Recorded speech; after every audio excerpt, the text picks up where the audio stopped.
Hey all, how's it going? This is 012 Boku bringing you another movie review after a while. Sorry once again for the delay, a lot of things going on. I'm also doing a lot of movie reviews and editorial reviews for my friend's website, snappow.com. Once again, if you're interested, I put up a lot of similar reviews to these, probably even the same reviews in a written format of the same movies I've done here on YouTube, but either way, that's for you know, you guys to know. So if you want to see my reviews and other great reviews from any of my other friends and artists who are on that website, snappow.com is the way to go. www.snappow.com. And other than that, I bring you today's review. Dinosaur.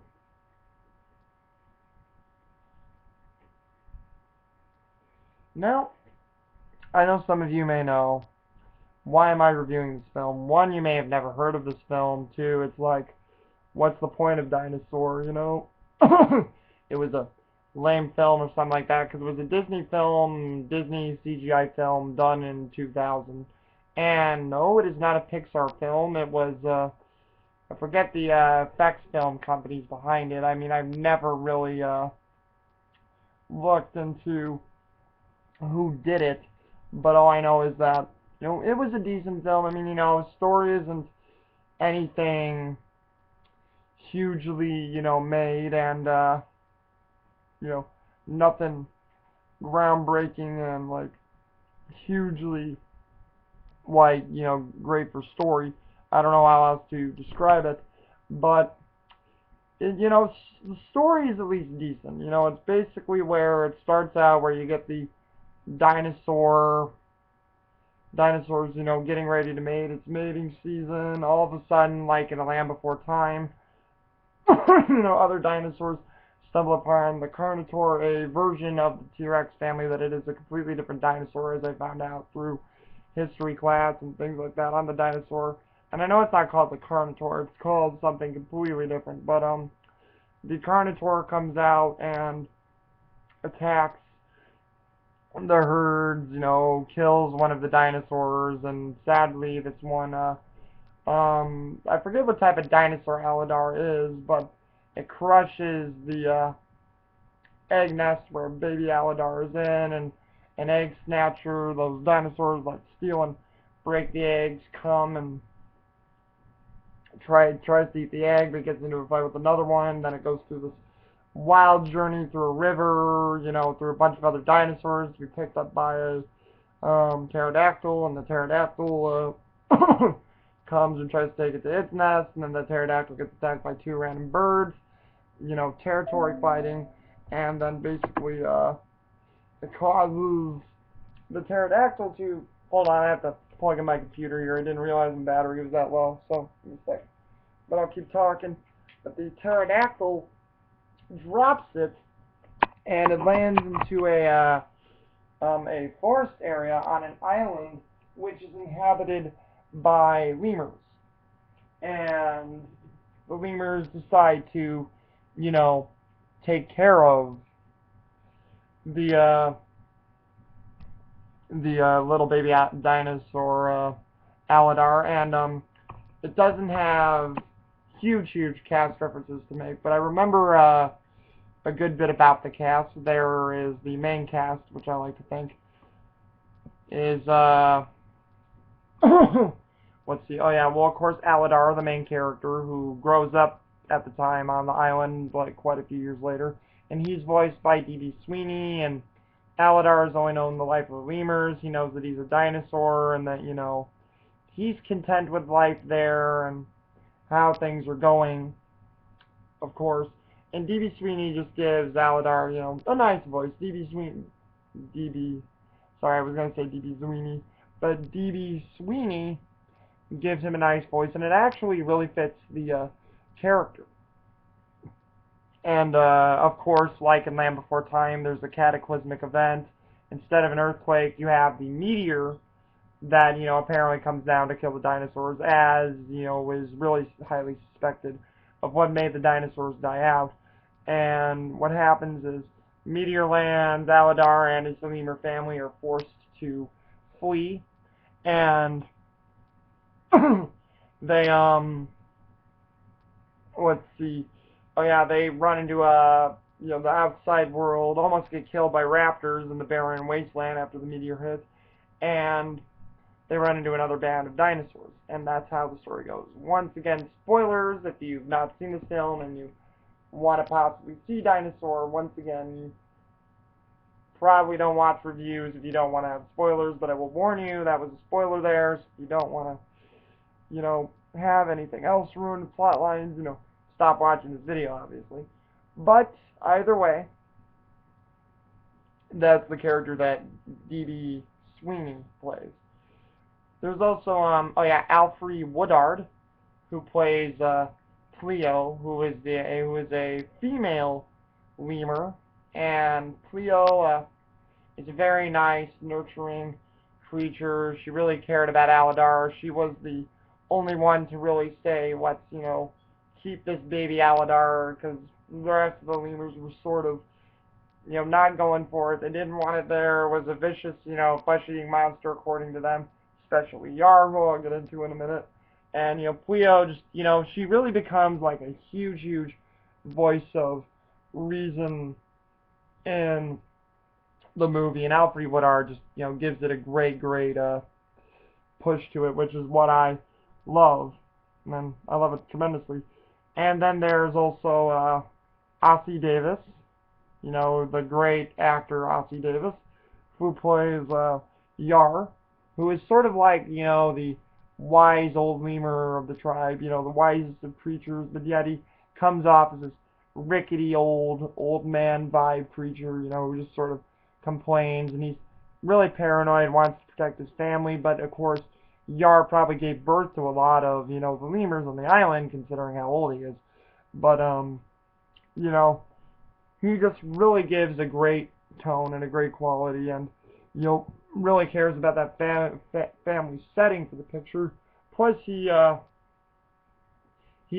plays sort of the, I'm the supposed tough guy, even though he can't do much, but he really does try, and Yar really does have a lot of wisdom to him, which is very nice. And then there is Zinni, who is part of Cleo, who is Cleo's son, I would have to believe. And Zinni is voiced by Max Casella, who we may remember from video game fame of Jak and Daxter, and he's also done, quite a few other cartoons and things like that. But Max Casella voices Zinni, and it actually works for the character. He's sort of a love professor, love monkey, likes to call himself, and he, just as sort of this wisecracking character, basically the comic relief through most of the film, which I know a lot of people could probably find him as annoying. I know how that can happen. I didn't, though. I thought Max Casella did a great job, and I thought he was really good for the part and the character. And, Zinni's such a cool guy throughout the film, even though his he's got a big role, but it's not as big as Cleo's or Yar's or a couple of the other characters. But, it's still a good role for him to have. And then there was a child actress at the time, Hayden Panettiere, or Panettiere, or however you pronounce the name. I'm sorry for the actress who I'm naming wrong at the moment, but there was her. And, this is early in her days before, she gotten up, like, all this activist stuff and trouble, apparently, from the news. I don't know how much of it is true or not. I'm not going to get in and debate that, but, she did a good role. She was Cleo's youngest lemur child, and, she's just really cute character, just very, she's got some smarts, she's got some intelligence, she's a very fun character, and that's basically her in a nutshell. And the other big character, probably final big character, is the antagonist villain, who you could probably say, besides the Carnotaurs, I should say, because the Carnotaurs do return later on in the film. Spoiler again, sorry. But Carnotaurs do come back later in the film. The Carnotaurs do have a bigger role to play in the film, too. But Bruton, or no, not Bruton, Crone. Crone is like the lead antagonist, leader in Dinosaur, and he's like the guy who's like, follow me or you'll all die. You know, the strong survive, the weak will slow us down, and the weak don't deserve to live. You only deserve to survive if you're strong.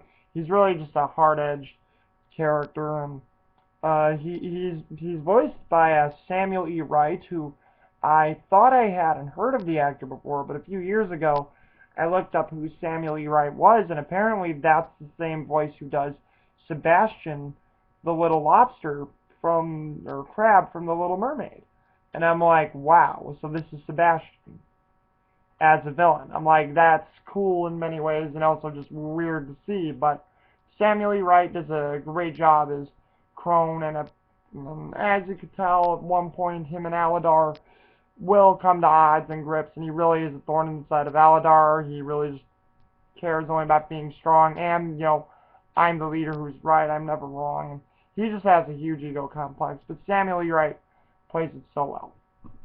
The big thing, though, the two big things that I could say about this movie is that the CGI is pretty good. I mean, it's good, not like Jurassic Park caliber, but it's pretty good. And the dinosaurs are changed in certain ways and different ways, and it's done really good, and the characterization is very, very good for this. And overall, what I love about Dinosaur the most is what they used to blend the CGI. You think they would create, CGI backdrops and worlds, which I'm pretty sure some of it was. Some of the interaction was probably CGI and things like that, and differences. But they actually filmed and used live action background. Like what they did was they went out to a lot of these places and used live action background, which I thought was so cool. So you got actual shots of West Samoa in the movie. You have shots of Kauai, Hawaii. You have shots of Death Valley, California. You have shots of, I think a few other places that went. Like they went to a few national forests in the United States, and I think they went to, Venezuela, and I think one of them was also Malta. Hold on, you got this one. Oh, there it is. Accidentally had my battery out on me. Apologies. But yeah, they did a lot of really good live action shooting, which I thought was cool, and the blend is almost seamless. There's a few areas where you can tell where, it's an obvious blend, and, you could say, well, oh, they just added that in there, but, I mean, it really makes you believe that they shot everything in CGI, but, I mean, every time I look at the film, you have to look at it really closely, and you can see its actual real elements. You can tell it's a real element just by sitting there and looking at that. So I give, that's their names, Ralph Zondag and Eric Layton, a lot of credit because they shot actual live-action background plates, and that's what was so cool about this film. And also a great score by James Newton Howard. The score that James Newton Howard does for this movie, you can see, bits of when he does King Kong a few years later in it. You can see how well of a composer he is, and this is actually one of the first films that introduced me to James Newton Howard's work, and I'm like, you are actually a very good composer. I wish James Newton Howard would not work so much with M. Night Shyamalan, given how bad some of his films have been, but,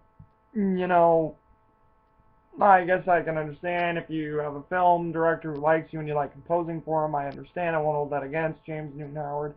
But, other than that, for this film, Dinosaur, just it worked really well. Overall, I give this film, I enjoy it and I like it. I won't give it, I'll give it a high rating, but I won't give it like a huge, like perfect rating. Overall, I would say 8 out of 10. For Dinosaur, because Dinosaur just, once again, the story is simplistic. It's like a remake of Land Before Time, but it's a decent way of doing it. And it's not like a complete remake of Land Before Time. I mean, it's not like they're calling it Land Before Time 2, but it's like, it's like Disney's version of it. And once again, decent. I mean, if you asked me what I'd pick, Dinosaur over Land Before Time, oh, of course not. Of course not. Land Before Time all the way. Which at some point I will review a lot of Don Bluth's children's movies. Some of them will be before others, but yeah, we will get to the majority of them.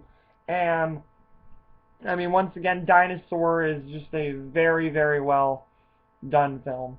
And, once again, if you guys want to let me know what you thought of Dinosaur, or if you'd like to see it, just leave your comments and things below, and, I'll keep doing what I can, and I will give you more movie reviews and possibly more insight on any of this stuff if you want. And there will be more Disney and cartoon movies, because that's the section I like to call these parts of the movies that I watch. I mean, I really wish I would have started these reviews at the beginning with my other children's films that I've grouped in at the beginning stages of the film, but I have so many movies now, so many new ones I need to, so many of the new ones that I've re-added into my circulation here, so a lot of things will be different in that retrospect. So, I mean, some of these are going to be in a collection format, others are not. Others I actually do have the cases for. Some of them you'll just re-see the collection and I'll give you the title. But either way, I'm just going to tell you how some of these reviews are going to be for the future. But either way, this is 012 Boku coming with you with this movie review, and I will hopefully be back with another one with you guys, hopefully very soon, alright? See ya.